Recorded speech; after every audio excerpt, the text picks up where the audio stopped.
Hey friends, this is Jeff. This is the recording from our Saturday workshop last month. We're going to be focusing on the sixes and sevens this upcoming Saturday and would love to have you. Go to aroundthecircle.org for all the details. Sign up for a membership. You'll get all the links to join us. But this recording last month was one of my favorite conversations of the year. I hope you get as much out of it as I did. All right, friends. One of my favorite illustrations, and I think this is going to move us well into the realm of fours and fives. It has to do with jazz music. I live just 2 blocks away from one of the best jazz schools in the world here at the University of Northern Colorado. I routinely am aware in some of the conversations that I have with musicians how there's 2 elements to performance of music. And follow me for a second, because I think this is going to set up something really important for fours and fives. There is the internal understanding of music in a mental way. I read the notes, I study the composition. We have a library that is just enormous. It's got to be 20,000 square feet of just scores and records and CDs, and they have like these really advanced rooms that people can go into and just like sit there and really pour over the where some of the great artistic achievements of our culture and other cultures ever. And this is the mental getting into this material. But we also have a state-of-the-art performance venue, and we have a handful of great jazz bars in our town as well. And there's a different quality to taking in your knowledge and understanding of the composition and then performing it before other people who have energy, who are bringing you energy, who have a martini and cigarette in their hand, and they have shown up for an experience. And you get to be part of that experience. And it's not 4 p.m. and you're studying the jazz composition in a library. It's 2 a.m. and you're taking in the whole scene and all of the feelings that go alongside that. There is knowing about jazz music on one front, and there is knowing about jazz music on another front, and these are different. There is something about embodying oneself, and a lot of the stuff that I think that we're going to touch on as we get into fours and fives are going to be, what does it look like to live on the edge there of being so into one's heart and mind, and the mixture there of thinking about emotion and feeling your thoughts, being in that space, but then going that next step and jumping in to the world as it is and experiencing it from outside of that internal place. I imagine a lot of what we communicate today is going to be on these fronts. So that's my little setup for us. We're talking fours and fives, and we'll do sixes and sevens next time. And I'm really thrilled that you're here.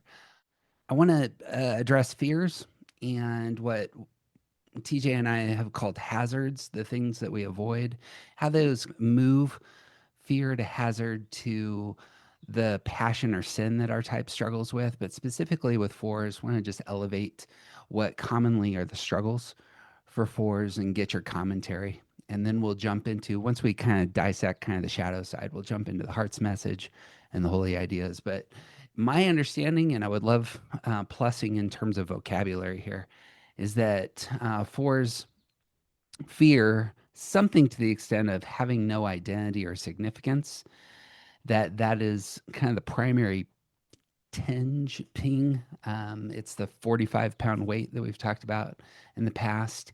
And that fear of having no significance means much of the energy that is generated against that weight is, how do I secure the meaning?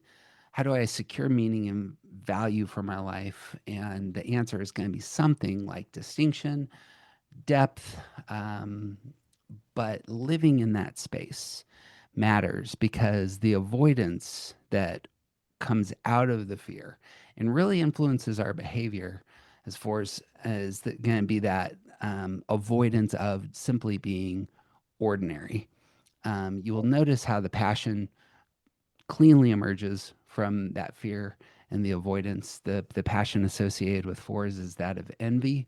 And so the comparative nature that comes in for fours seems to live here of self-assessing and looking at others, self-assessing and looking at others. And it's not simply jealousy, but it's also, and fours, I imagine you can speak to this much better than I can, the sense of missing something within, of feeling like there's a defect, and that one might simply be aware of that. So to jump in, talking fours are going to be the best in the Enneagram world going to these places. So I would love your thoughts about how you might talk about what you fear, what you avoid, and perhaps envy. Can I also add a question, Oh, an intro please. question?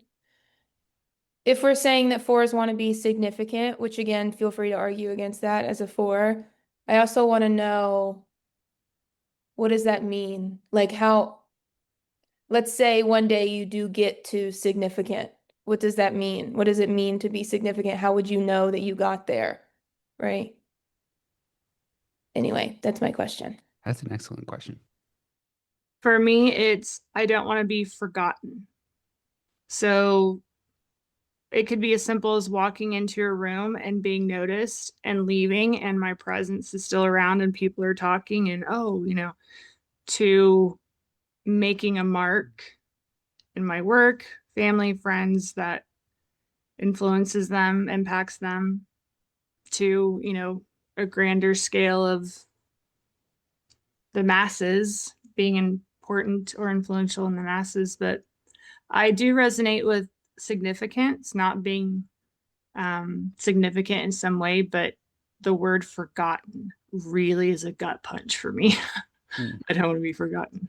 I can second a lot of that. What I wrote down when Katie was asking the question, what does significance mean? I wrote, being seen as my full self and belonging, while I'm also making an impact that is inspiring others towards an ideal. And being forgotten is a big deal as well. But it doesn't have to. Sometimes I don't know if it's because I want to have that sense of belonging, and I have associated that with not being forgotten. Do you feel like people are going to forget you as you are? Like if you just walk in a room and don't do anything, you're going to forget you? Oh, yes. This is so, I don't know if anyone ever, the first thing I ever did with Around the Circle was Jeff and TJ interviewed me and they did the 10 big questions about threes. And they said, what do you want? And I said, I don't want to be forgotten. So this is so funny. Again, we also just had that conversation about wings, if anybody listened to that. So this is so, it's like that internal direction of shame. What does that make you feel? It makes you feel like you're going to be forgotten, I guess, is what I'm hearing. It's not about maybe achievement for you, but it's for just being me. Yeah. That I'm captivating, magnetic, just my presence changes the room, changes the conversation. I'm a mystery. I'm somebody that they want to know more about and have conversation with. And what is it about her that's so special? So it's more about just my presence making a difference. Yeah. Do twos resonate with that as well? I actually was going to say there's something in me that also doesn't want to be forgotten. But for me and the way I pursue it, it looks like being chosen, very two-ish, right? And I think for threes, the way they pursue it, it looks like something else. And for fours, it looks like something else. So I think it very much does significance and value and all of these words that we I think give to each of the heart types can sort of be interchanged as long as we are very honest about the very different flavors of the heart types. I actually have a question for fours about envy because I love working with fours. And one of the things I realize, and I would love to see if this is sort of a thing. I find that, how eights are with their anger, where they either utilize it or sort of their feelings maybe take a left and suddenly anger. they're converted. And maybe it's for momentum or what have you. But I find that to be the case with envy a lot of the time. Like I find envy to be the the thing that sort of distorts, blanket word, admiration, or they have this aesthetic intuition. They see something, it's beautiful, and instead of like beholding it or admiring it or being able to say, I admire this and I would like to duplicate it in my own way, I think envy starts to transfer or interrupt or intercept, whatever. And I obviously fours do different things with their envy, but I'm just so curious if there's a recognition that maybe it starts as something and shifts because of envy, and then suddenly becomes a journey of making it right, finding meaning, what have you. And so I'd love to hear Four's thoughts on that. I'll just share a quick thought. Envy, I think, is my subconscious narrative. So I feel like somebody can compliment me, and unconsciously I am already noticing what's missing or what's wrong with that or why that's not totally right. And through that process, I think envy shows up. And perhaps the narrative is not enoughness, but through that narrative not enoughness, envy is right there. So it's a sister lens that is, if I am not growing, is how I see life. I know when I'm inspired by something, it does have this peak of fantasy idealism. Oh, just the juice in me starts flowing. And then it kind of settles and the envy kicks in and says, you can't have that, hun. Like, you're going to try and it's just not going to come to fruition. And so then there's this grief about not being able to obtain that. And then, so it's like, oh, this is so cool. I love the beauty or the art or the whatever it is. And then it kind of settles into reality for me of that. Yeah. And then the melancholy comes. What do you, this is a question for all the fours in the chat. What do you gain from envy? Like, why not? This is such a three thing to say, right? But like, why do it? I have That been sounds thinking about sad. this. No, it's so, I have been thinking the same thing. It's so ineffective. And that's what it is. It is my excuse to not actually make movement that's practical towards the thing that I want. For me, I have this deep rooted fear that if I am my full self, I won't be loved. It's the abandonment issue that I have. And so if I stay in envy and longing and brokenness, I never have to go out there and do that thing and put myself on the line of being rejected. Mm. And so I can just stay in my world of fantasy, which often has like a rescuer type of color to it. Like somebody else will save me, or I will find the system, the thing, the book, the answer that will fix and put together that broken piece so that I can just automatically be authentic, significant, and everything will line up and I can be okay and accepted. But it's an excuse. My envy acts as an excuse from doing practical things. This is where I think a lot of my unproductive doing comes in. Sarah, you were nodding a lot. Do you have any questions or any thoughts?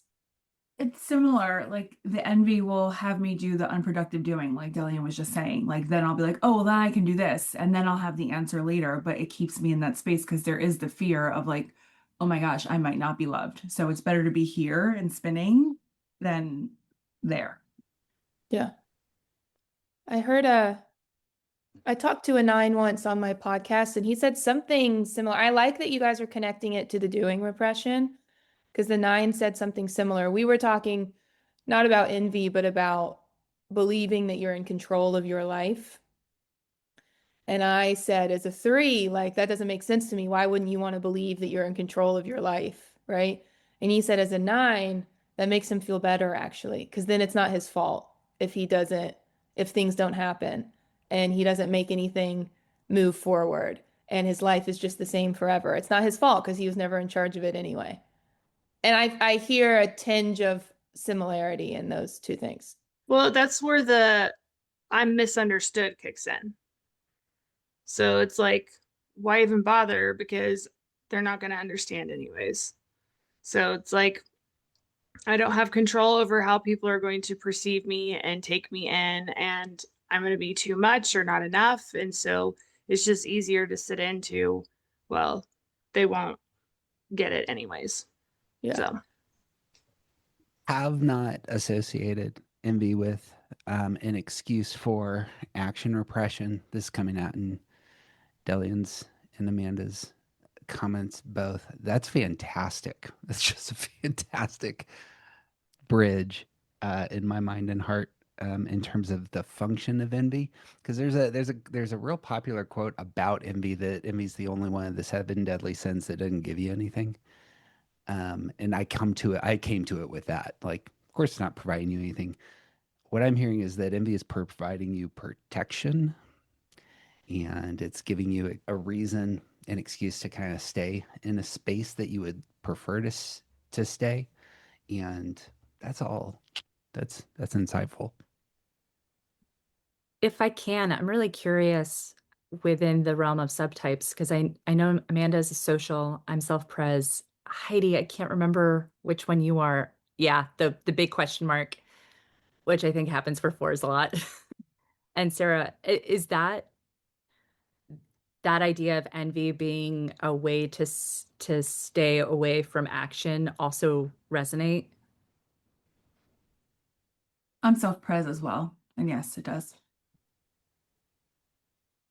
especially for social, like the masses of people, the tribe, like that's freaking scary. Because that's where I need to feel accepted and belonging, is in that realm. So it's especially protective for me. Mm. Any last words on the shadow side, and we can move into My only thought, to be able to put it back into your jazz music analogy, which I adore and love, is envy, for me, is staying in the theory for forever and longing for the performing part, which for me is like being able to create an emotional resonance. Amanda and I were talking earlier this week, and that was like something that pinged for both of us, is that like the idea of being able to create emotional resonance so that people feel even more alive, the full spectrum of what it means to be human, I think is like one of 4's greatest gifts. But because I will stay in the theory for forever and never go into that that performance where I'm sharing what is me with the world so that other people can experience too, like that is something that is my growth. That's where growth happens. Or performing for myself.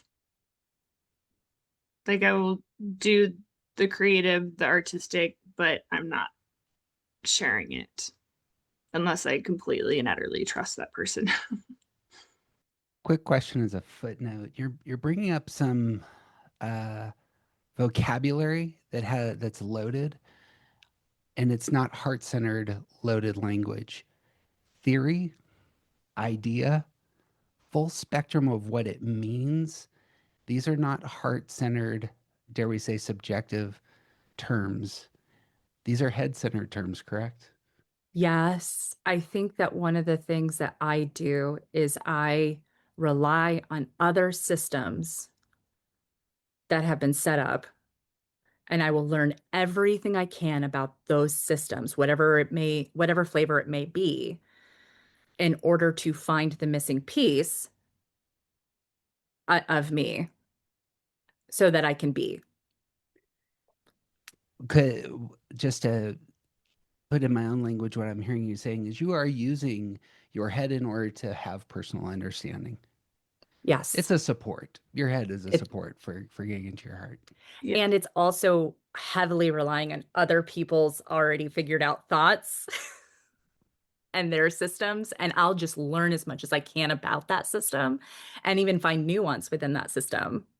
But it's not me being with my own thoughts most of the time. It's me having thoughts about other people's thoughts.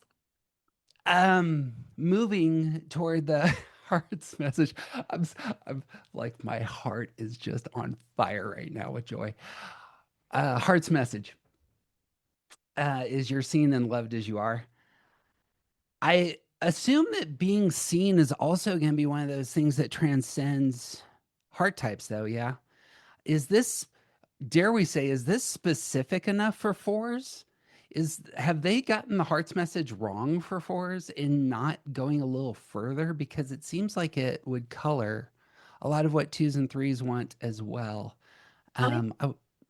don't know. Okay, I do think like those words are interchangeable. I think the fours are the only ones that actually want to be seen. I think truly, like twos and threes in theory want to be seen, but it's always sort of a very, very, very, very specific way or for a specific role or image or this and the other thing. I think the unproductive action speaks to sort of that in and out of like belong, stand out, belong, stand out, belong, stand out. And I think they're the only ones that actually understand being seen. Twos will say that. I say I want to be seen. Mm-mm. Like I do. I want to be chosen. Like I want to be seen. Like those are hot words, I think, like in theory. So I don't know. I think that fours are the only ones that actually understand and metabolize the cost, the truth, and actually have the desire of what it means to feel seen. And I think they compete against that. But that's just like my thought on it, right? Like I think they're words that I use, they're things that I feel. But when I think about it, fours actually embody it more than twos and threes. I Is really it have to. not- Oh, go is- ahead. Sorry. Was that a four that was talking? Yeah. Yes, but I go ahead. was just saying like I need to stop talking so much. But I this is something I have been grappling with so much, which is this concept of authenticity for me being a shield versus actually wanting to be seen. Because I think all of the heart types, like that word seen is like we want it, but I also think that we either don't believe we can have it or we put up a shield to it as well, because that's the narrative, right? That's what we got told. Like you can't be you and belong. And then the way in which we responded to that is, twos, I'll earn your love, threes, I'll achieve your love, and fours, it's like, for me, the language around that has been very difficult to pinpoint. And we just keep saying they just want to be seen. But I think what we want is acceptance, but then that's like also twos and threes for me. So What go What ahead. do you want that we don't want? What do you want that's That's different. Maybe, I don't know. This is the thing that I've really been trying to pinpoint, but because every time I keep coming back to it and I journal, I'm like, this language is the same as twos and threes. This is not different. I So had a word come to me that I had thought of before, and I don't know, understood, maybe? do you also believe that that's actually possible? No. Right. right? Okay, wait. So if we go for accuracy and we assume that whatever word we choose is going to be reductive to some degree, and all the things are important, what is priority? Being seen, in being understood, having somebody be able to metabolize it and it's neutral and it just is, and they don't kick it back because it just is. Like, what is priority if all those things matter? I know Katie's talked about this before, like the acceptance, I think, is more than the belonging. Like I definitely see the difference between those. Like I don't necessarily want to belong necessarily, but I want to be accepted for all my quirks, idiosyncrasies, my intensity, all that kind of things. May I offer what I would theoretically where I would go is that fours want people to step toward them into their space, and this may be different than threes and twos. I I want to don't see that you're making an effort and Yeah. wanting to know the depths of me. Yeah. And that it's not going to scare you away.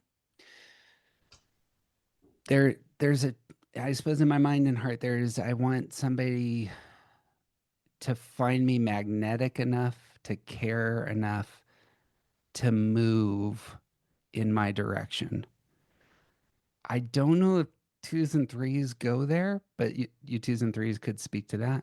I think in theory, right? If I'm being honest with I'm like, no, I want that. But in theory, I also know when I have not set it up, I struggle when I notice you moving towards me. It doesn't feel like I invited you, and it feels weird and risky and It's not what you it- want most. it's not it's not how I earned it. Yep, no. Yeah.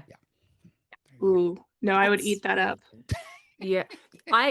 This is the analogy that's coming to my mind is like what I feel like I'm really good at is let's just say everybody is a book, right? And you're the main character of your book.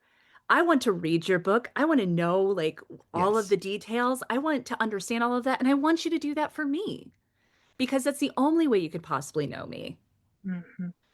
And I want you to be excited about my journey instead of what I end up feeling like is I am somehow in my interactions with other people being forced into being a side character of their life.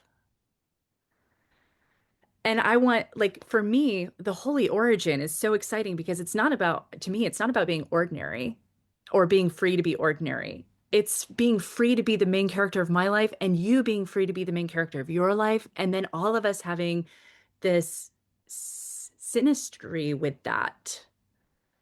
But I want to be able to be me in my life and to be able to be the main character without having to change myself in order to be accepted, which is how I feel personally all the time. Can I just say, honestly, what Delian said, I think is the biggest reason why it's so important to not misunderstand envy and jealousy, because they're not threatened by other people. They just feel like something is missing in them and they're longing for it. Like, I think that's so well said. Very so well said.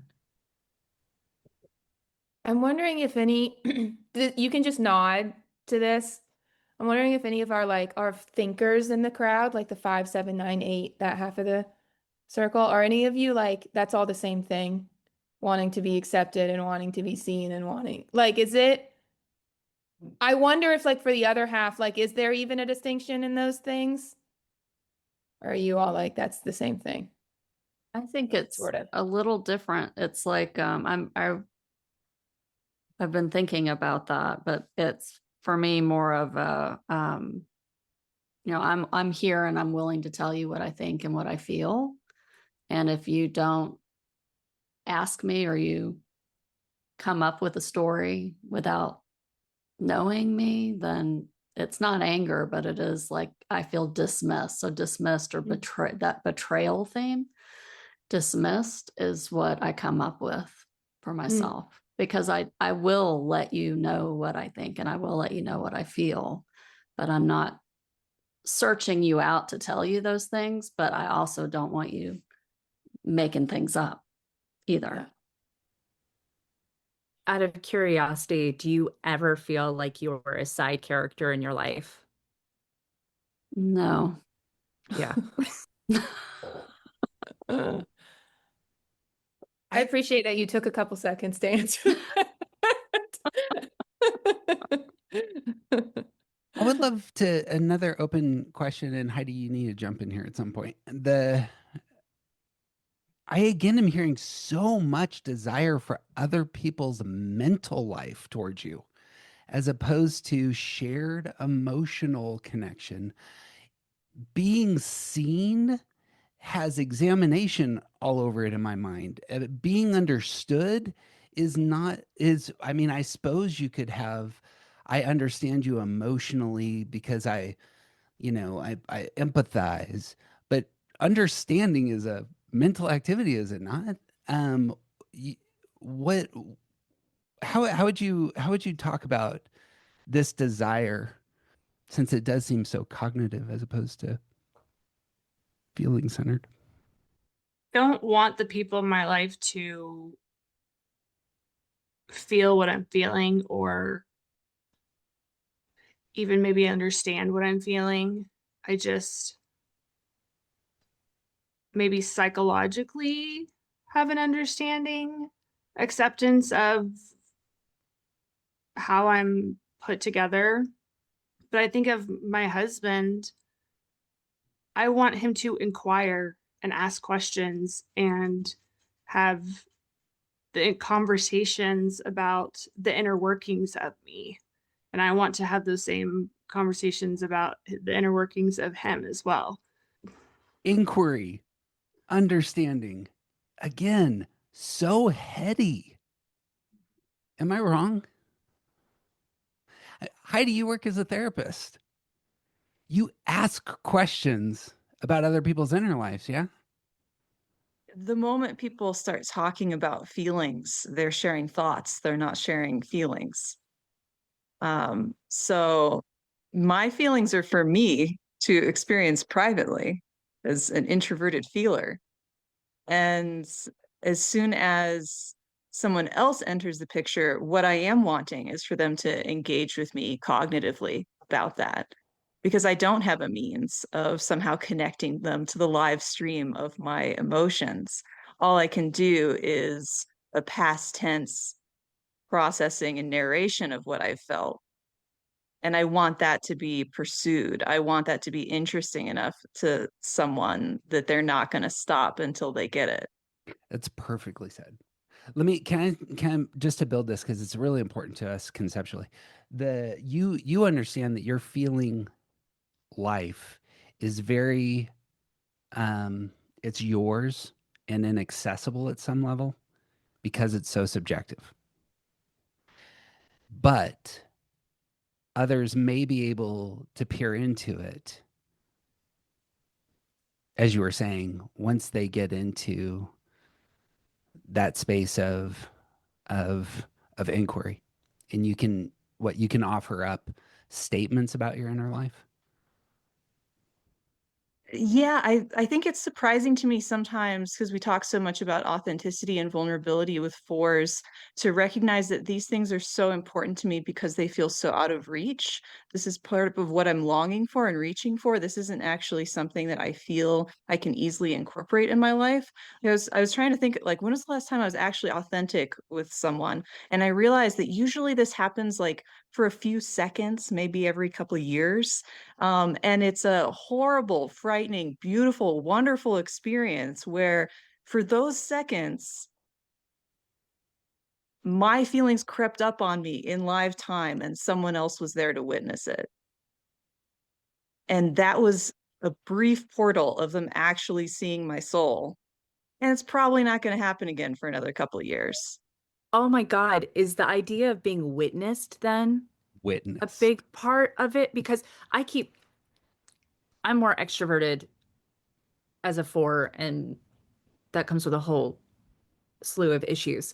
But to me, like I want you, if you want to connect with me, yes, I want you to cognitively and mentally engage with my emotional inner world.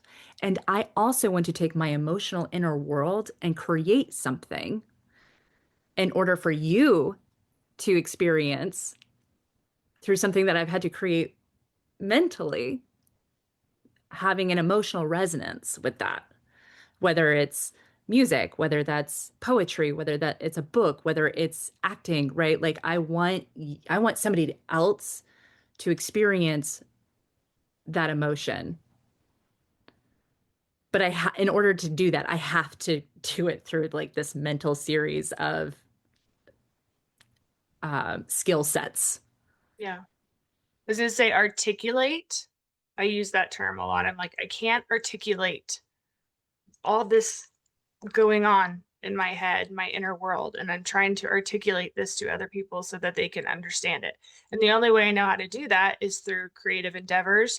Like if I share a song with someone, a friend, husband, parent, like I'm like taking a piece of my heart saying I resonate with this and I want to share this with you.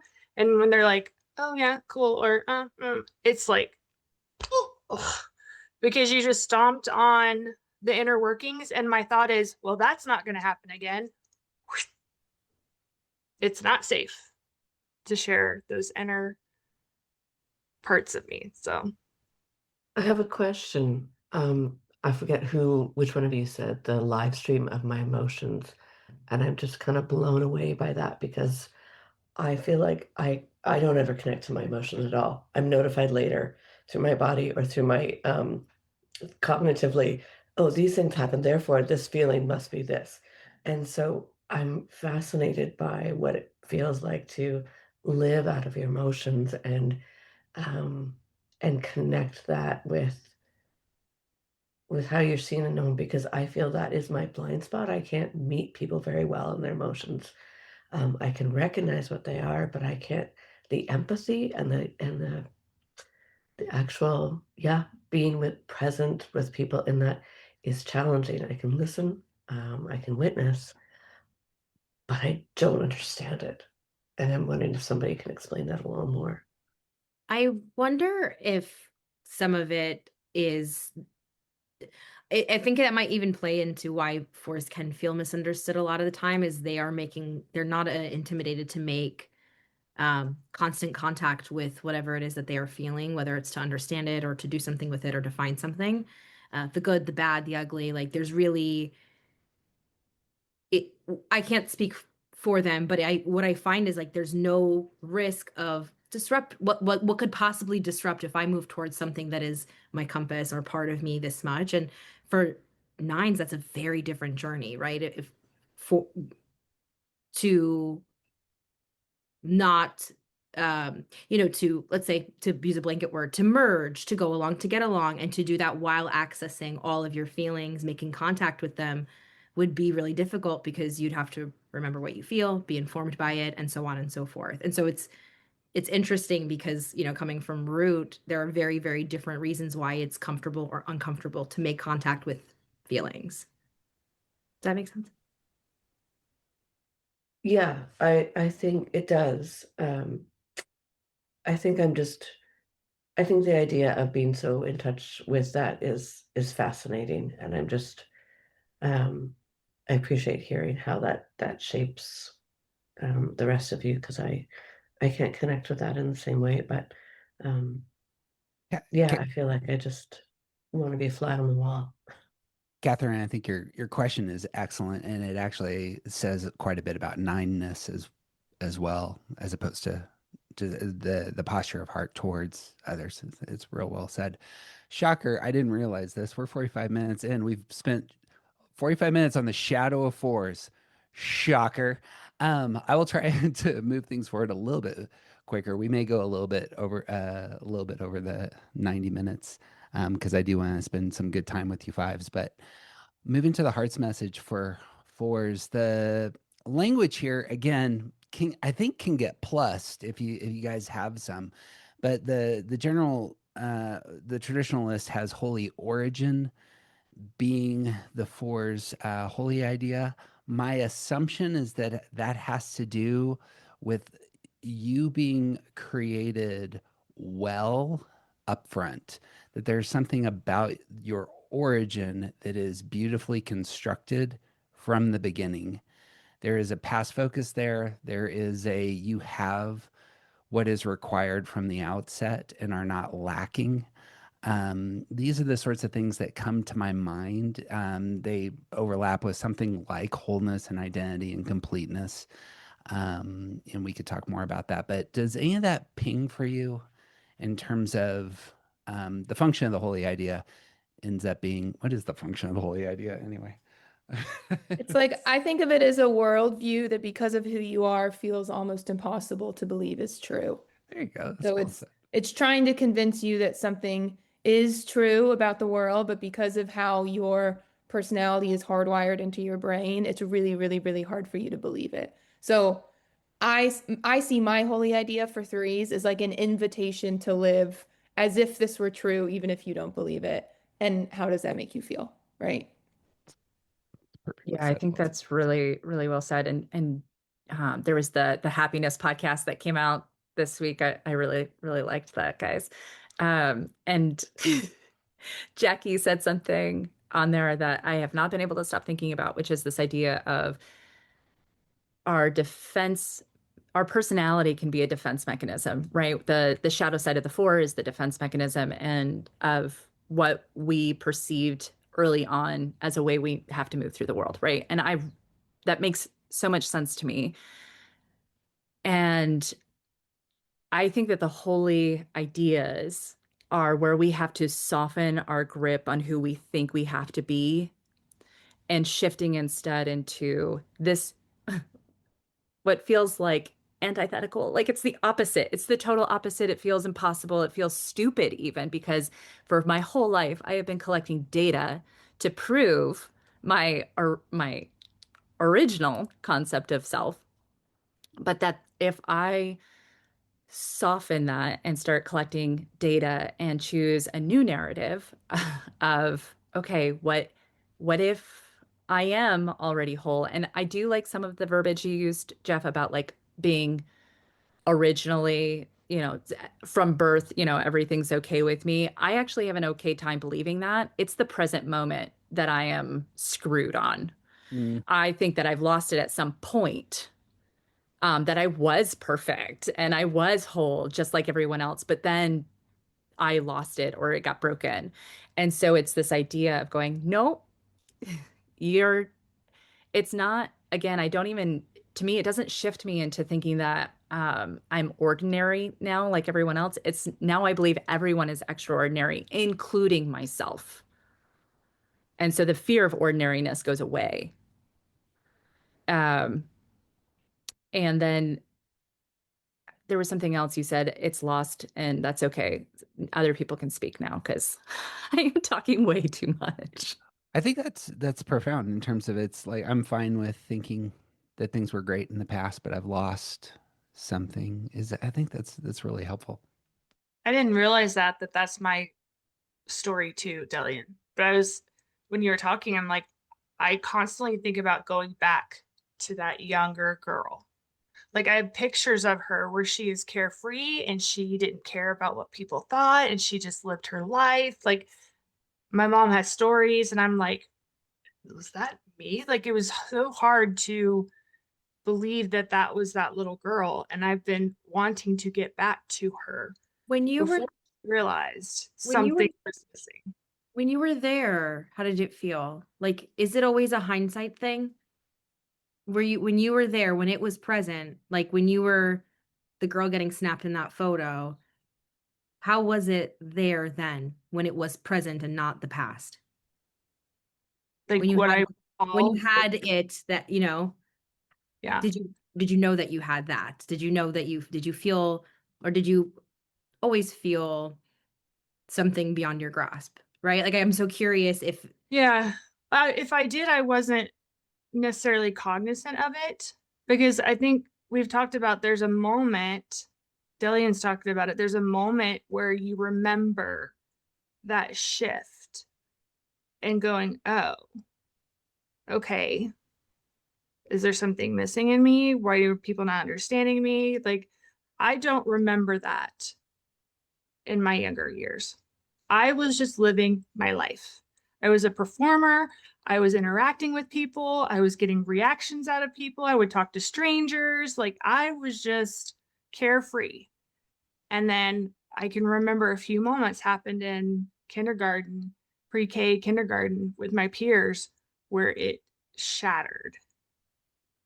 And that's when it was like, okay, I'm not like these other people. What is that?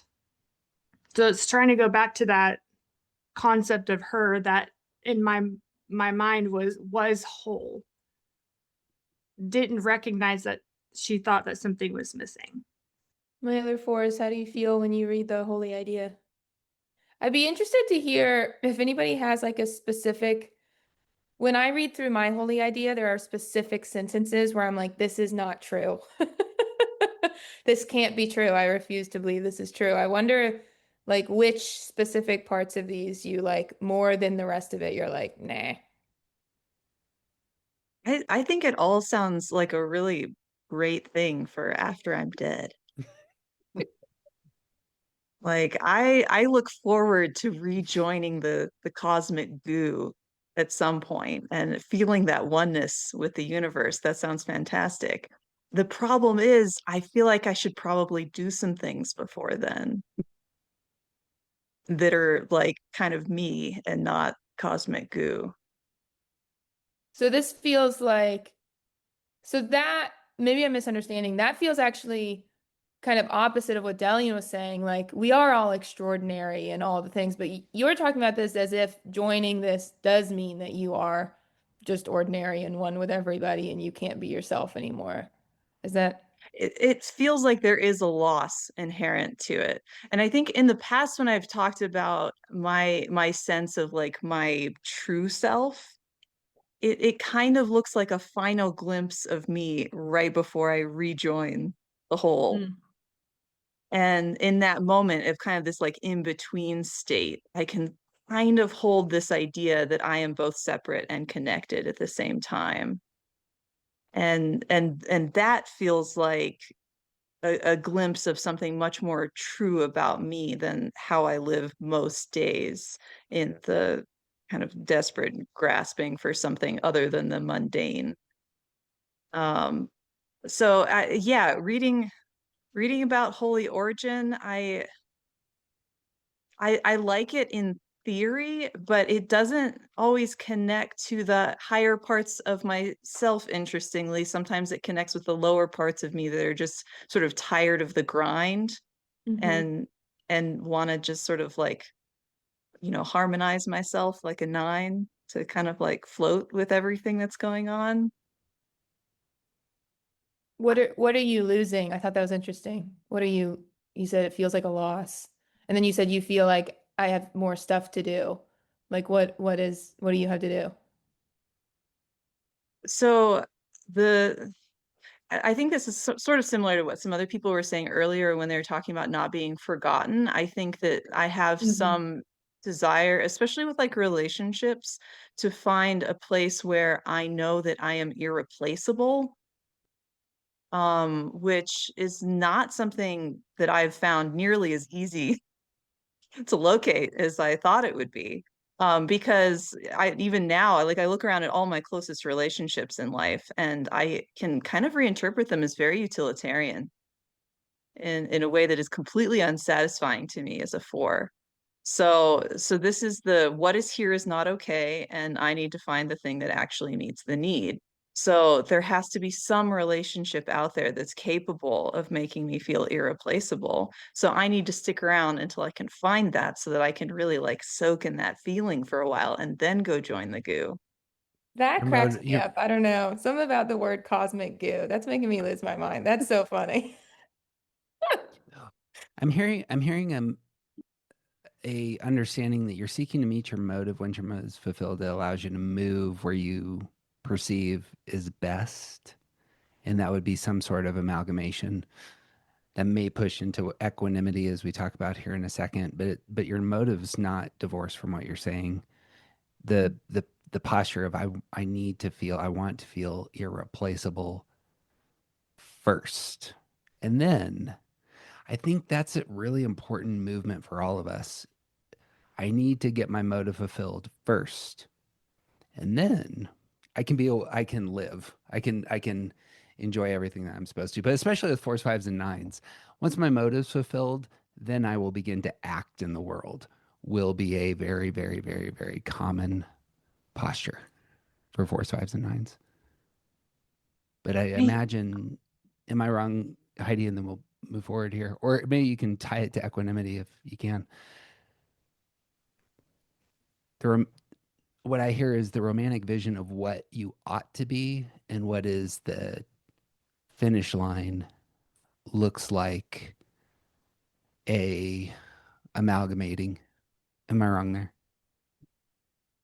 No, I think that is true. And I think it does tie back to equanimity. And I think that it's something that's maybe moved me a little bit closer to some ideas related to equanimity and holy origin. Working as a therapist is just my access to the idea that today is the best day of someone's life out there, and also the absolute worst day that someone is ever going to experience. Like all of that is happening right now as we sit here. And I think whenever I'm able to understand the breadth of what's going on in the human experience right now in general, I can see how my participation in the greater whole is meaningful. It's not that today has to be the best or worst day of my life in particular, but that I am sort of tapped into a larger spiritual, emotional experience of humanity. And that in a sense, there can be some fulfillment just in being part of that. Yeah, that's well said. I think there's a beauty, just throw my own philosophy in here. I think there's a real beauty of you being you and yet you being part of everything, and those live in kind of a balance, the specific and the universal.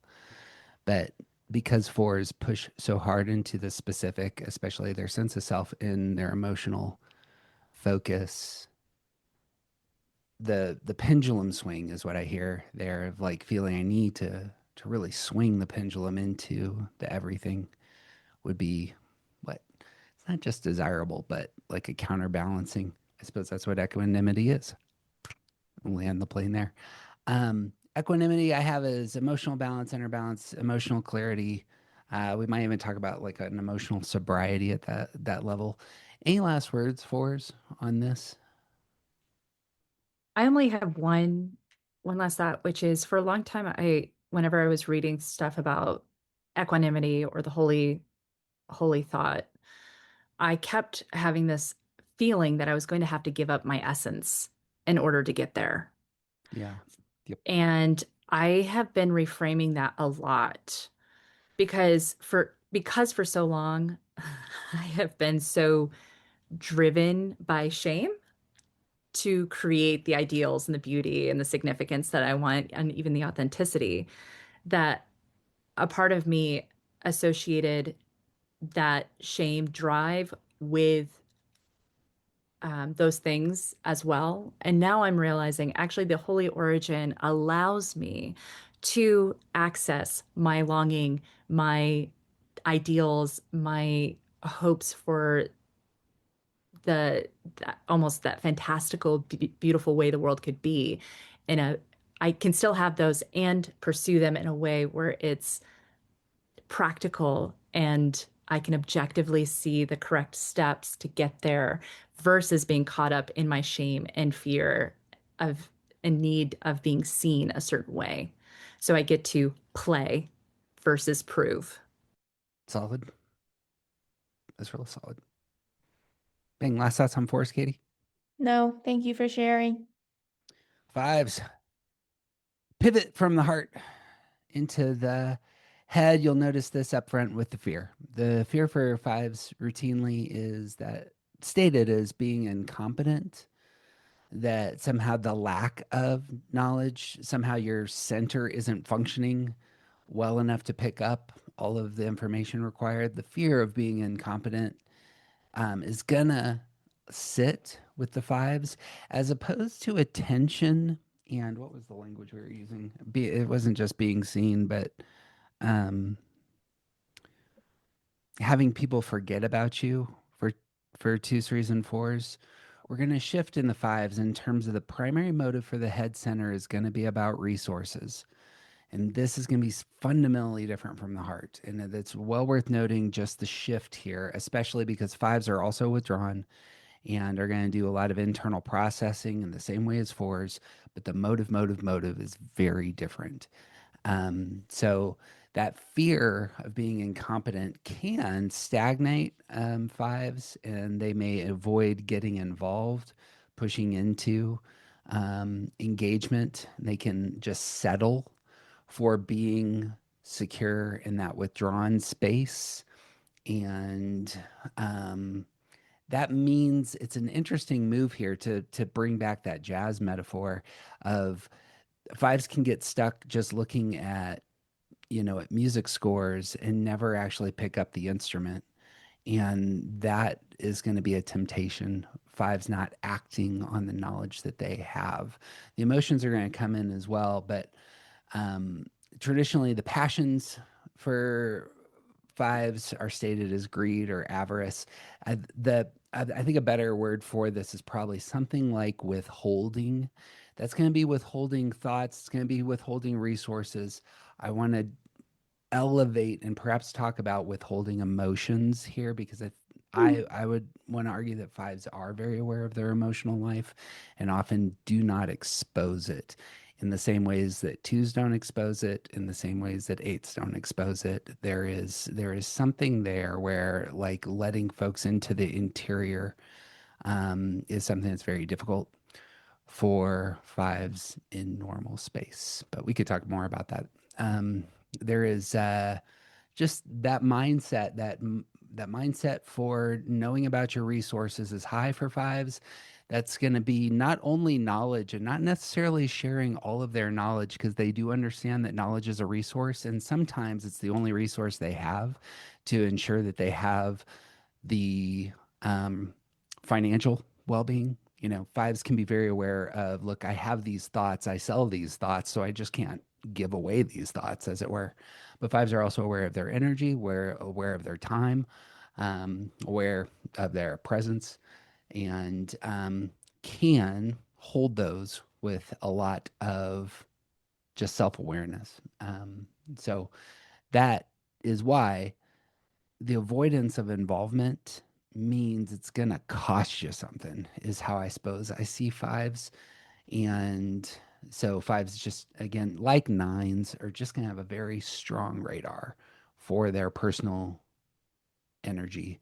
I could keep going, but you got thoughts, Katie, build on this in terms of the shadow?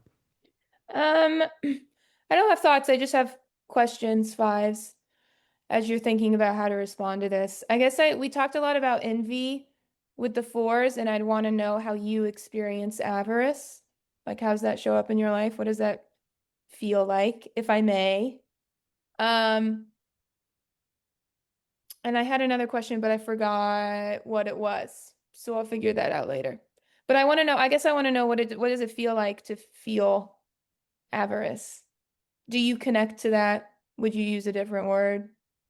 Do you agree with what we're saying about, time feels like a physical resource that you're giving away? All the things. Also, hi, Sherry. It's good to see you. Okay, those are my questions. Well, I'll speak. Before I do anything, I have to think about it long and hard. I just don't, if somebody says, will you bring this? Will you do this? I will do it, but I have to think about it first. It has to fit into, do I have enough time? Can I get there? Can I get the things I need to get? I'll go through all that. I just won't, on the spot say, yeah, I'll do it. So that's, in a way, that's avarice right there, just protecting myself. If you know that you're already going to do it, why think about it? It's not going to change your answer, question mark. Or maybe it will, I don't know. It might. It might. It might, if everything can't fit in my time scales, my time and my resources. So I just need a little bit of time to think about it, and then I'll say, sure, yeah, I'll do it. Yeah. But everything goes to the head first. Annie, on that, when you are thinking about it, right? Any type of request, even if it's not something tangible, like can you bring ice or whatever, like when you're assessing that, how do you know what enough is or what ready is, or how do you know that it fits? Is that sort of a feeling that you into it, or is there like a very to the T? Yeah. Well, I'll look at my schedule because I stay pretty busy. I'm working and um, I'm involved in a lot of groups and a lot of things. So I need to see if it'll fit into my schedule mostly. And Okay. So like more logistical. yes, yeah, Thank yeah. you. Annie, is there any like, I know that I have 8 hours of social battery a day. So even if technically I have the time, I've already done 8 hours of things today and I am not gonna, like, I'm out. I'm gonna do it. I'm not gonna do it. I used to be like that.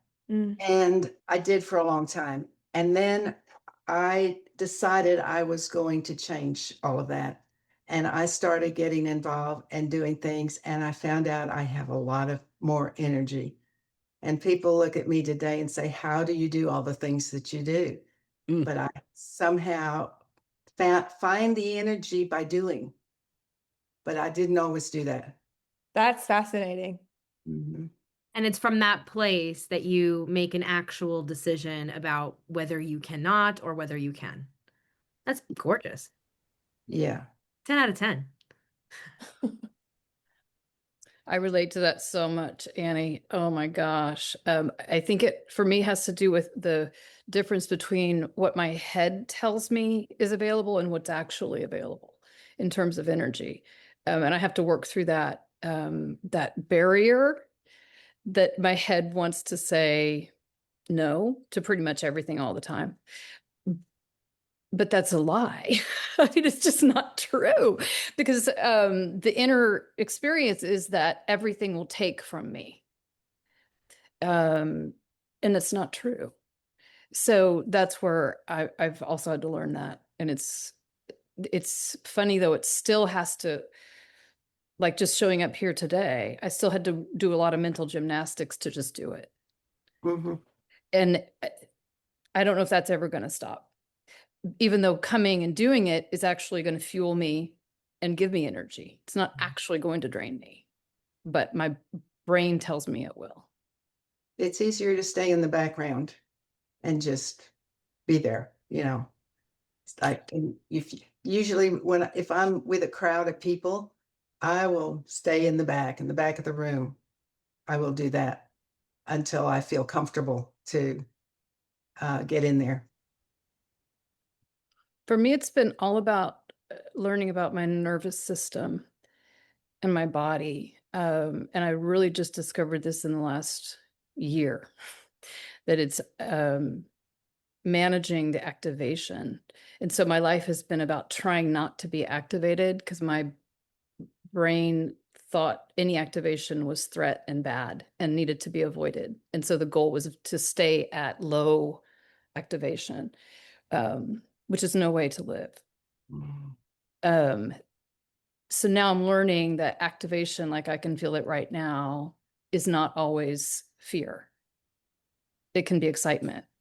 It can be aliveness. It can be something else. And I've just started trying to figure out how to live, sort of elevate that baseline of comfort so I can live at a higher state and don't have to be always protective of that. A question about resources for the fives. Do you consider your relationships resources, and how does that work? Are you talking about like resources in energy, or how are you talking about resources? Do you have a small circle of people in your life who you know are dependable for you if you were ever to lack? Yeah, absolutely. I do. And can you talk about your connection to those folks?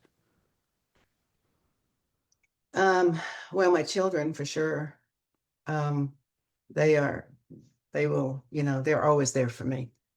My work environment, uh, wonderful people that I trust, and my Enneagram group, my church, my Sunday school class. I have, I have groups where I feel really safe, and I can open up and I can be authentic and share myself with them. So Jeff had a question about, do you have people that make you feel safe if you were ever lacking? Do you ever lack what you need to, like, again, a lot of my dad's a 5, right? And I know part of this is because he's my dad, but like I've never experienced him lacking what he needs, right? Like he can always take care of himself. I've never seen him not be able to take care of himself. And again, maybe that's because I'm his child, not his friend or his partner. But I just wonder, like, does it even I don't know. Do you ever experience yourself lacking, like unable to take care of yourself? I think for me at least, sometimes where I can really struggle and need to like rely on other people are in moments where it's just physically not possible for me to do the thing or be there. Like I went on vacation and had to get a pet sitter and ask a friend to retrieve the keys from the pet sitter, which like totally fine, totally normal part of life. And for me as a 5, it was so intimidating to have to rely on people and know that I'm not going to be there and know that I'm trusting someone else to take care of my pet, and it was so intimidating and such a big hurdle to know I'm not going to be there. But in regular life, when I'm there and I'm engaging, I usually don't feel like I need to rely as much on outside resources. Well I said. think that's a great example because, like you said, like you physically weren't there. You can't do anything about it, right? But like when you're in a space, you can usually handle yourself. Mhm. Thank you, Noah. Question for 5s. Do you guys want to be understood by those who love you? I assume it's the case that you don't want everyone to examine you, and part of the wallflowerness that 5s can exhibit is not wanting to be seen. But do you want to be seen by the people who are closest to you? Understood by the people who are closest to you? I want to frame that right. I do. And what are the things that you really, I suppose to piggyback on that, what are the sorts of things that you really want other people who you love and care about? What are the things that you want them to see most in you? What do you want them to understand? I think for me, it feels good when I share my thoughts and people um, uh, not only understand them but acknowledge them. That feels good to me. I would say same. It has to do with ideas, Mhm. things I'm pursuing, things that are interesting to me. If I share something interesting to me and there's sort of crickets, that's very painful. And so listening to the 4s was fascinating because I don't have any fear of being forgotten. I do have fear of being erased. And that has to do with ideas, my thinking, what I bring, and having that not be valued in some way that's painful. So having genuine interest in something I'm interested in that feels like love to me. That's perfect. I want to build on something like Katie was kind of pointing at. I assume it's the case that you know what it feels like to feel sad, to feel melancholy, to feel joyful, to feel in love. Do you want other people to see those things, not to connect at that level? Of course, sharing your thoughts, seeing people reciprocate your thoughts, understand your thoughts would be one sphere. Do you want folks to engage you on that other level of happiness, sadness, fear, grief, joy?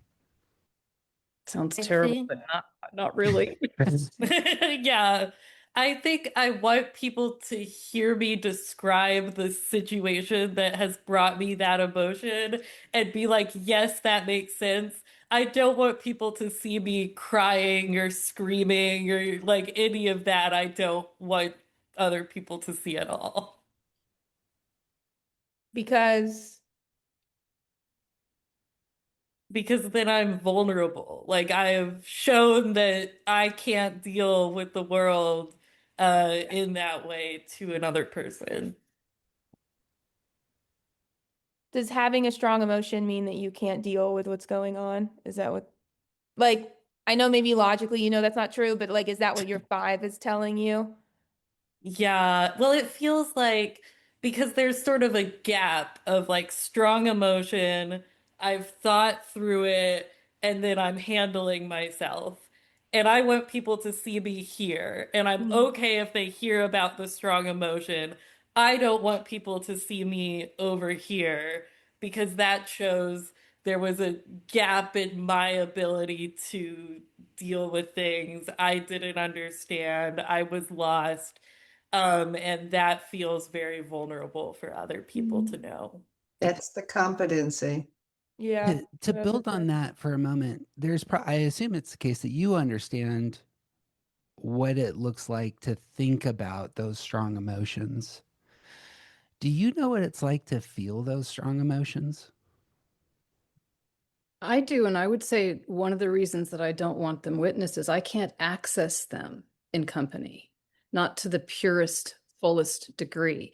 And I want to feel it in completeness and understand it first. If I'm sharing it too soon, I'm not sure it's correct. I'm not sure it's the right. It's like, I don't even know if this is right until later. So, okay. Thank you, Jeff.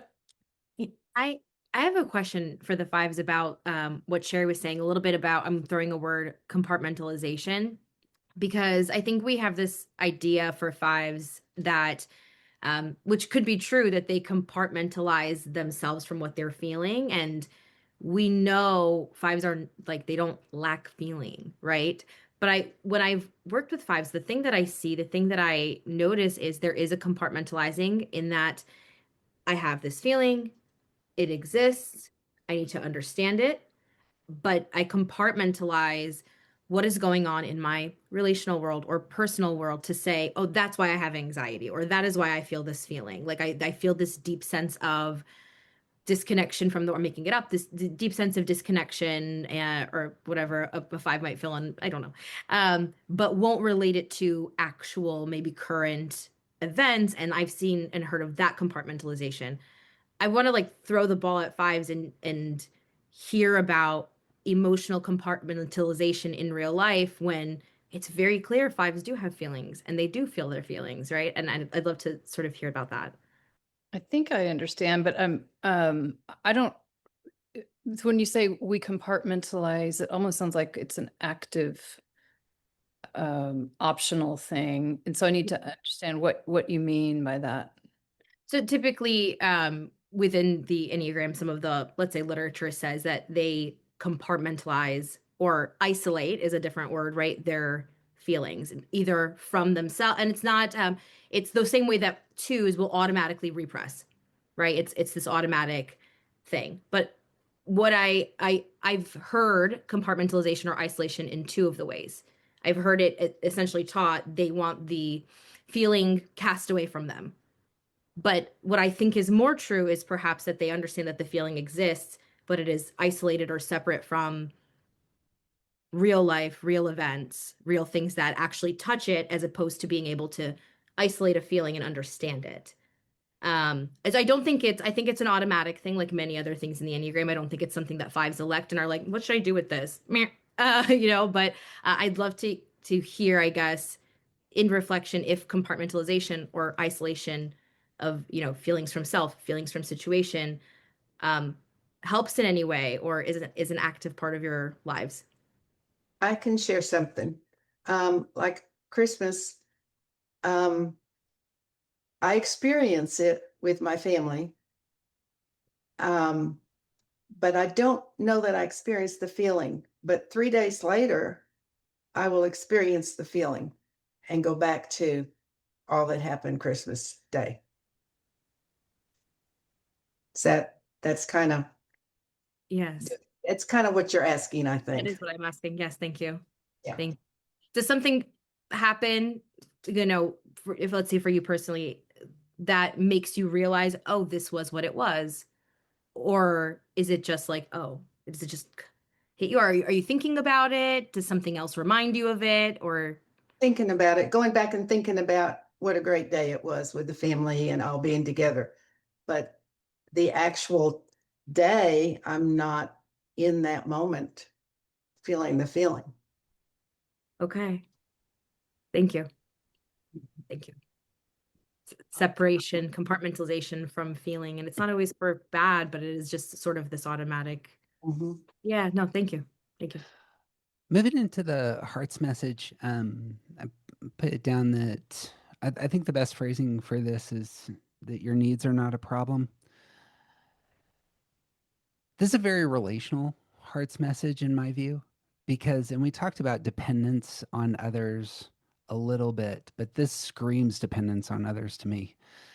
That somehow others have seen not only you, but seen your needs and long to meet you in that space. It seems to me, and this is why I kind of started with some language about relationships, that gaining one's, like the thing that I assume that fives not only want most, but a place they really connect with others is in this space of other people who have seen me, seen my needs, even though I probably haven't said what I need, and have gone out of their way to move with provision there. Am I wrong there? Like, what do you hear when in this heart's message of your needs are not a problem? I think that lands very deeply for me. My needs are a problem for me.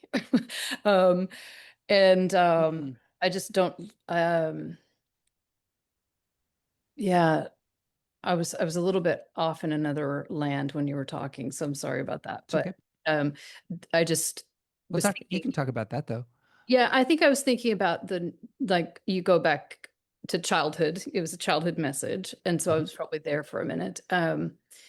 And Definitely the issue of need, and it then relates to kind of what I'm sorry, what Noah was saying about needing help with pet sitting, like needing help, very, very hard to need, um, Yeah. even if it's a service you're paying for, you're still risking relying on somebody to follow through on something. And it, especially like with the pet sitting, I relate to that so much. They're going to be in your space with your treasured a little animal. Is like handing over something, but we need each other. We need people. We need help.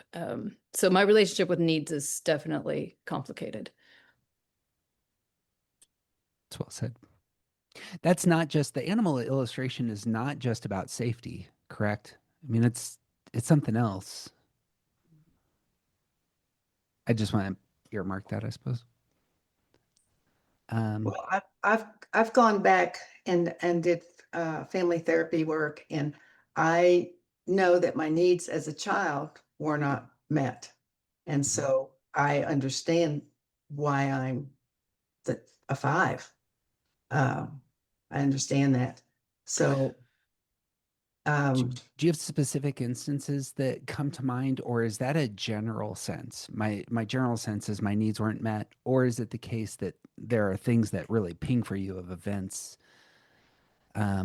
where the thing you feel you needed was not addressed by the people that should have cared about you? well, I know my father was in the war for 2 years when I was born, and I did not see him for 2 years. And when he came home, he was very distant. Um, just, with all that he had experienced. So I know I did not get from him what I needed. Um, and I had an older sister that got a lot more attention from my mother than I did. And so I mean, I can go back and see that. I'm okay with that now. I understand what went on, but I know my needs were not met as a child. On that latter one, I just want to put special emphasis on it. That's not a physical need. That's an emotional. You are aware of your emotional need, Yeah. And you were aware that that your paternal, your dad was not meeting the emotional need that you felt like you had. Yeah. Bing. Yeah. Thank you. That's very well said, Annie. I have a theory. I don't know if it's a correct one, but I think about like that fives were what I would call the self-soothing babies, right? We looked around and at some level, no one's coming. And so I'm going to find my own thumb, right? And that's kind of how I feel like I've lived, is that the sense that there isn't anybody coming. And so the needs need to be taken care of by the self. And that's just kind of, I don't know how far that goes back, but I don't know if it's because of subsequent occurrences in my childhood or if I kind of came in that way. I guess that's the question, right? Yeah. A But little bit of both. I would love to invite the twos and eights in on this as well for a minute, but I find this fascinating because I think it's the case that many of us who love fives don't understand how much they are very aware of. What I'm hearing is your emotional needs, but they're not offering that to others to meet. That's not part of the vocabulary of their interactions with others. The five isn't just coming out and saying, I really need more hugs and language of affirmation today. This generally isn't, I assume, something that's coming out of your mouth very often for exactly that reason. There is a initial, I can meet my own, not only physical needs, but my own emotional needs. And I know my emotional needs taking place for the five. And Am I saying that correct? I wouldn't be in touch with a need for hugs. Okay. That's not something I'm in touch with. Just not, Maybe I not need a it, hugger. but I'm not. No, because when you say that, I'm like, it's not like I think I need that. I'm not asking for it. Sure. I'm not feeling that need. I'm not Well, experiencing that need. But there might be a connection to something deeper. And then, like you had said, that immediate, not self-sufficiency. What was the phrase that you had used, Sherry? Self-soothing? Yeah. So maybe it's not apparent. I'm just offering this, right? Maybe it's not apparent, like I need, or not even comes up that I need a hug. But with the immediate, like I'm thinking of myself as a two, I could be like, I need a hug. And that's not me connecting with what I need. That's a symptom. That's something that's something I could use. But it seems like upon maybe even recognizing there is a need at all or something's not met at all, like without even it moving up here, there's a self-soothing that happens, a self-sufficiency that happens. And that for me is a disconnect. Like I was hearing Annie talk about, it sounds like through work, like doing the work, there's a group of people, even if it's a small circle, that if you know that you need, and she said, absolutely. And I was like, don't cry, don't cry, don't cry. Cause so anyway, I think that there's something there about, perhaps it's not a hug, but the result maybe of your self recognizing before your brain does that there's an emotional need automatically kicks off this self-soothing, where for me as a two, it kicks off this, nope, I don't need anything, and pursue another person. But it's an interesting shift in difference, how you don't have to think about the self-sufficiency or the self-soothing, it just is. And then maybe why, anyway, sorry, but I thought that was really interesting. Along the need for hugs, Sherry. First of all, that was funny. Second of all, I have a story from a class. I'm in the middle of an 8-week class going through all the numbers with these new people, and we were talking about fives 2 weeks ago. And there's a woman in my class who's a five, and then there's another woman in the class who is married to a five. And the woman who is married to a five, we basically were just doing hot seat where you like ask the five all your questions about fives, right? And she was like, the woman who is married to a five says, when does the sympathy come in? Like sometimes for my husband, I just want sympathy. And like, when do you get to that? And the five was having a really hard time kind of understanding what the woman was asking her. Like, what do you want from me? And she kind of got to this answer of like, well, I understand what you're going, like, I do understand what you're going through. Like, I get it. And then I asked the five, I was like, do you need sympathy from other people? Like if you're going through something really hard, do you need a hug? And people saying, oh, I understand what you're going through. And she was like, not really. And maybe you fives would say something different. I'd be interested actually if you do have a different feeling. But she was like, I'll solve my problem. Like I don't need other people to tell me it's a hard problem and like they get it. Like I know, basically was her point. And that just reminded me of that. Like I don't know, like someone was asking her to give something that like she doesn't need, So like of course she didn't really understand what they were asking. Anyway, if you all have any thoughts on that, like do you need sympathy? Do you want sympathy from other people? Or do you just want people to like say, yeah, No, that makes sense? I Go want ahead. sympathy. I want sympathy if I'm having a real hard issue and I'm talking to somebody about it. Yeah, I do. What does sympathy look like? Does it look like a hug and somebody crying with you, or does it just look like someone understanding the problem you're going through? All of the above. All of the above. Has that always been true for you, Annie? Probably not, but it has, the last 10, 15 years. Yeah. Yeah. Yeah. I like it if I'm in pain. A little bit of sympathy, usually physical pain. Like I'm looking for someone, but I would say I like some more validation for my experience more than sympathy, probably. But in general, I'm not looking for sympathy. It usually would piss me off. I think I'm usually looking for, which is why I probably don't offer it very easily. I'm looking more for help solving the problem. Mm. And that's probably what this woman's husband offers too, unfortunately. Yeah. And that's That's not what we kind of got to was like he is offering you help, like anyway, yeah. My partner's a 5, and when Annie, when you were talking about your childhood, his mom just died, and we were going through pictures, and he had this moment of realization that was really tender when he saw his mom in a picture when he was little before his sister was born, because his sister took a lot of space and energy. And so when he was looking at that picture, he said, he just started crying. Like that doesn't happen a lot. And he said, oh, this is the mom that I remember, but I lost her. I lost her when my sister was born. And it was just such a tender moment. And then, he and I have had to tell each other how we want to be there for each other in hard times. And as long as we're communicating that, like we can do that for one another. But I think, one of the ways is just for me to stand up for him sometimes when he doesn't want to do that.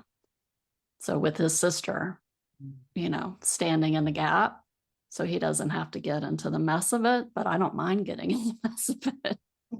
And for him, one of the most hard times for me was when I lost my mom a couple of years ago.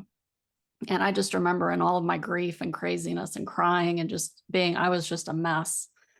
And he just hugged me and he just said, I'm here. I'm here. I'm here. You're safe. I'm here. So, those kinds of conversations,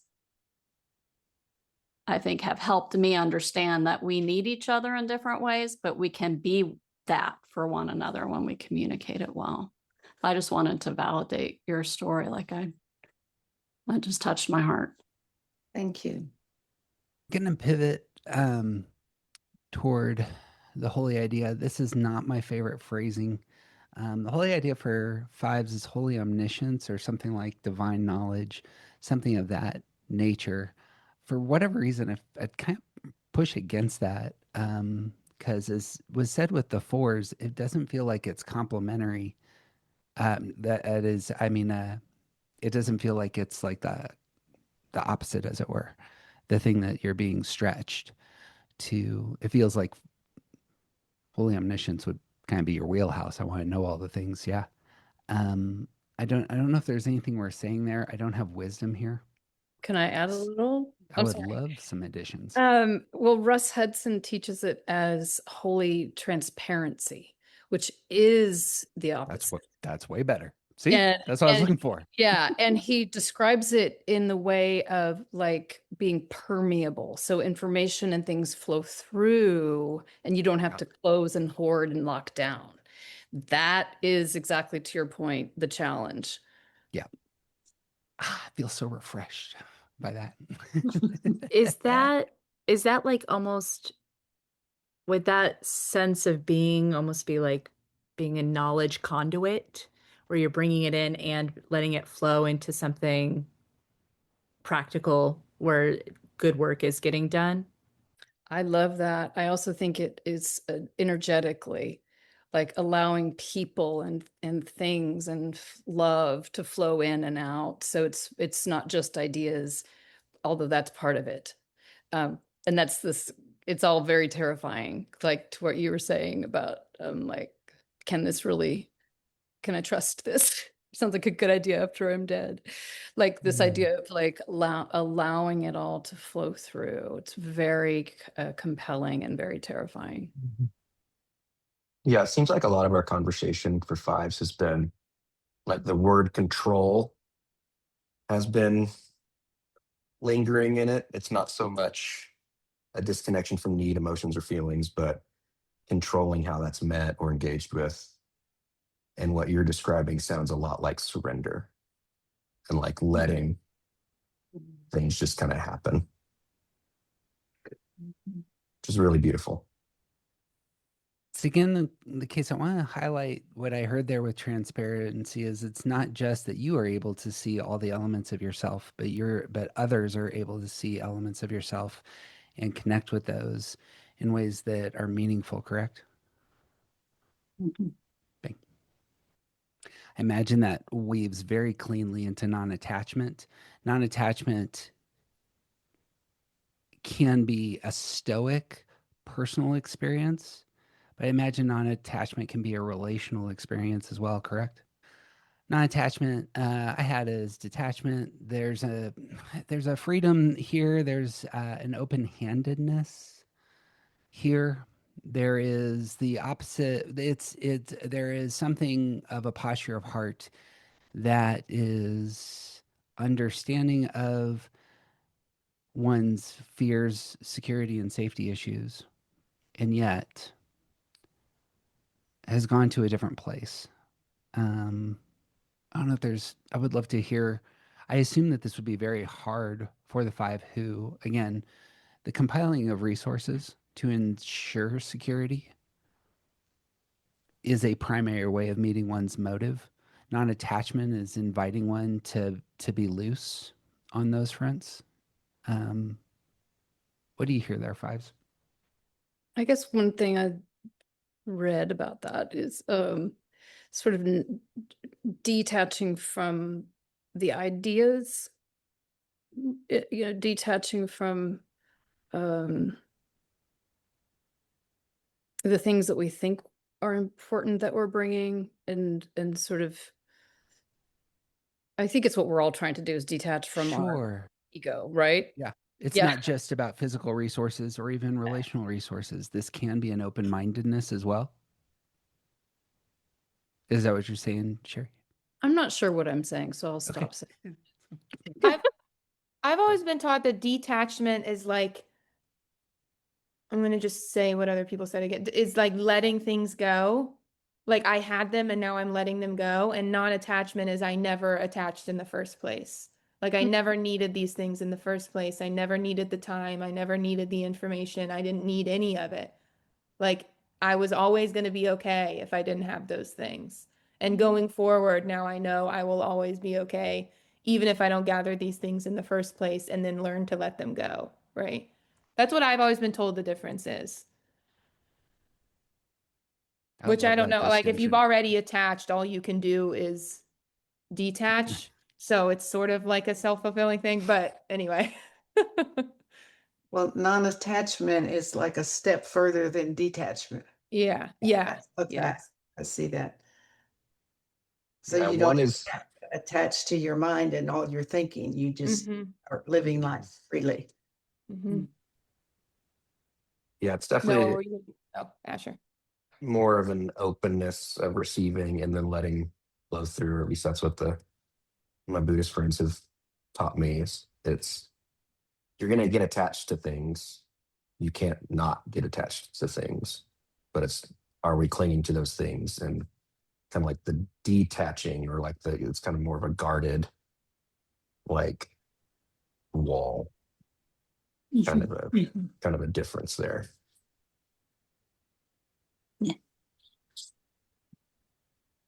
Sometimes I wonder if the difference isn't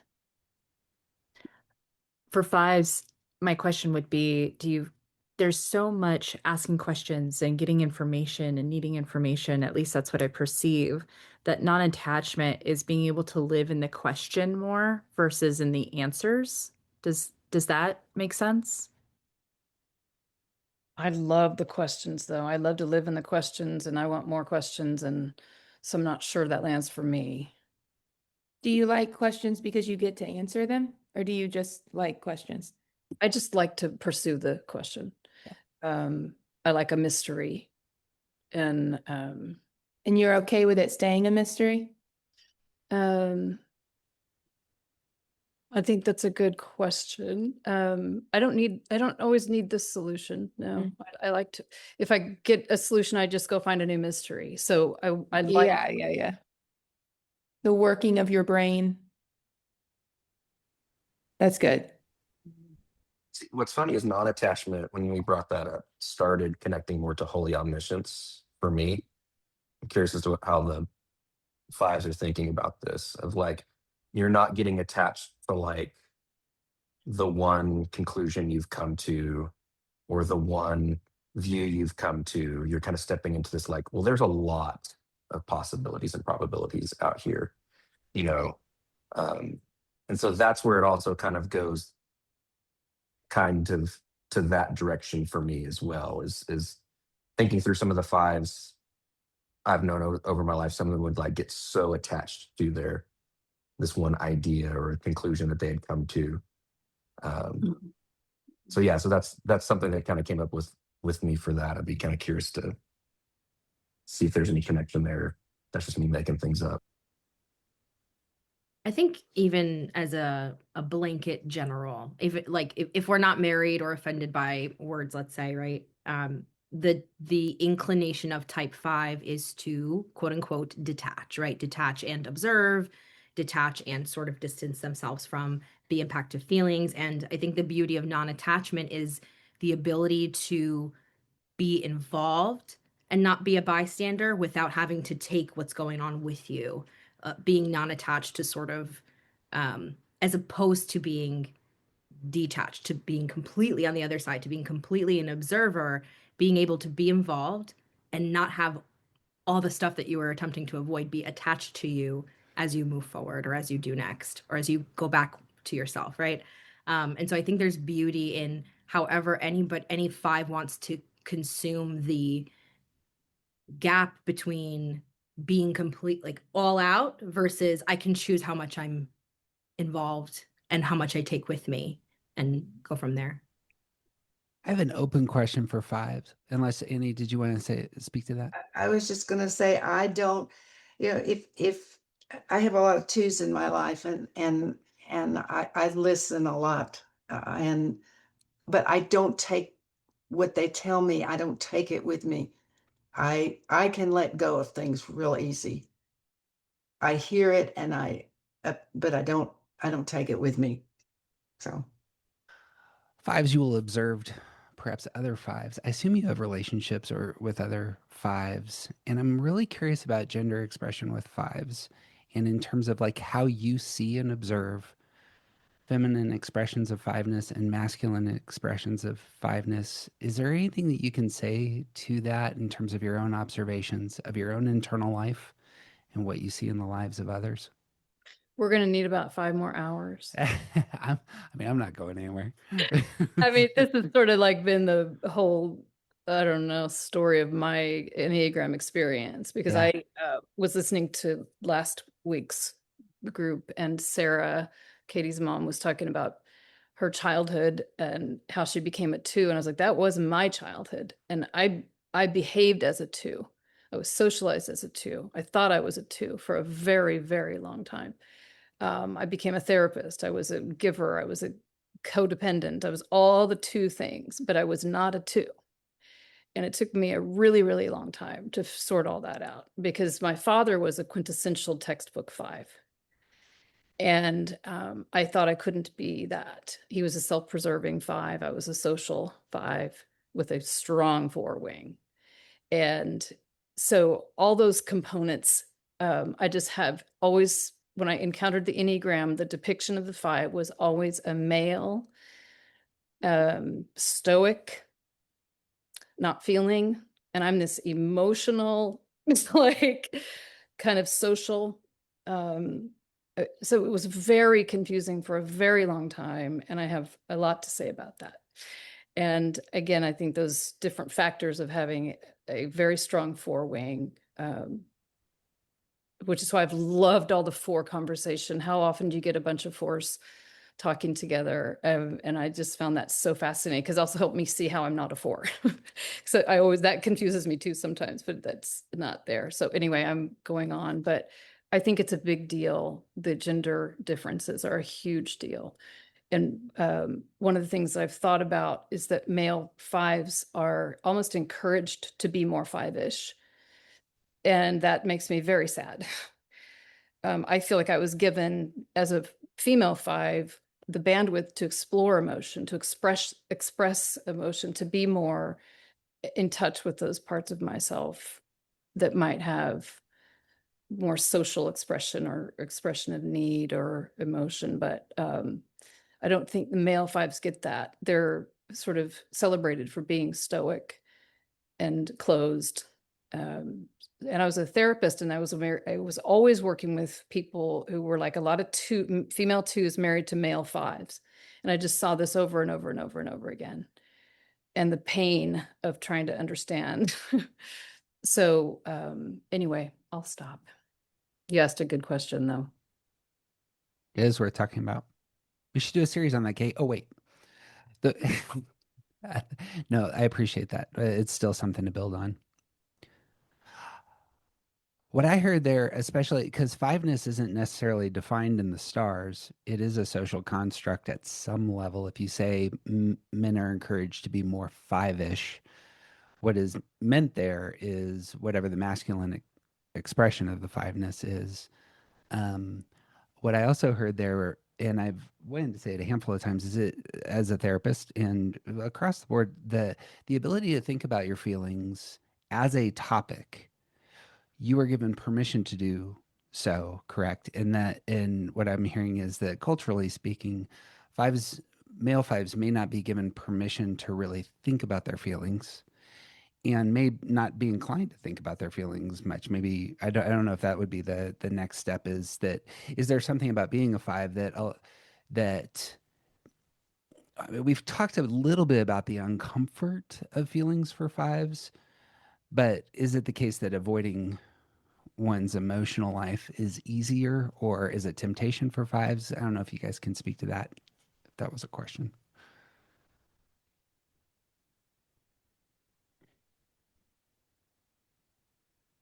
I can restate that. Sorry.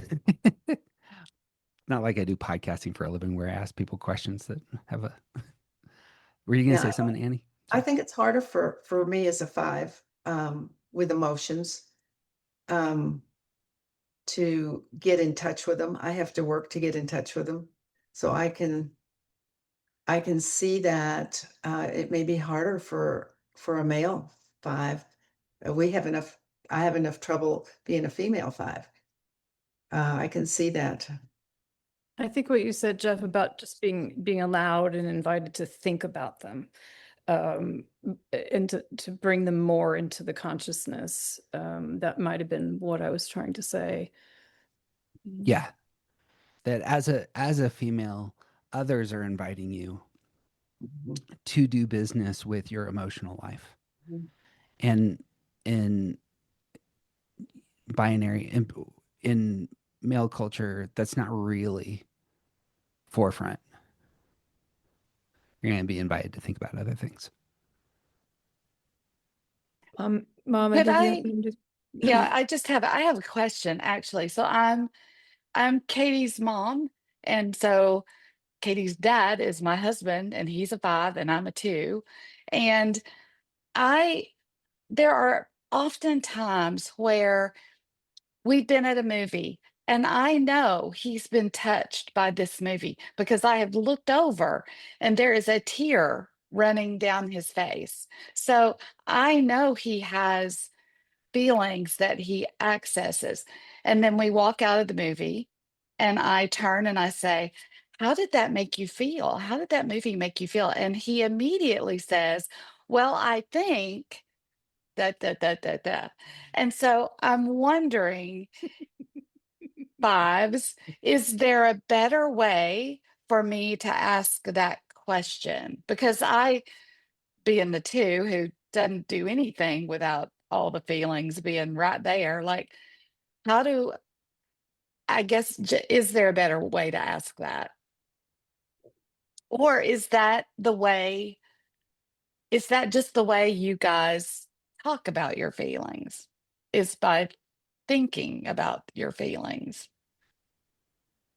I think this may be a me thing and not a 5 thing, but for the longest time, I sort of thought about my feelings as being connected to like a rational impulse of anyone in this situation encountering this movie would think it was really sad. So when I was trying to connect with people, I would sort of give my description of my thoughts about the movie, assuming that they would infer from those thoughts, it was really sad. It made me feel really, touched.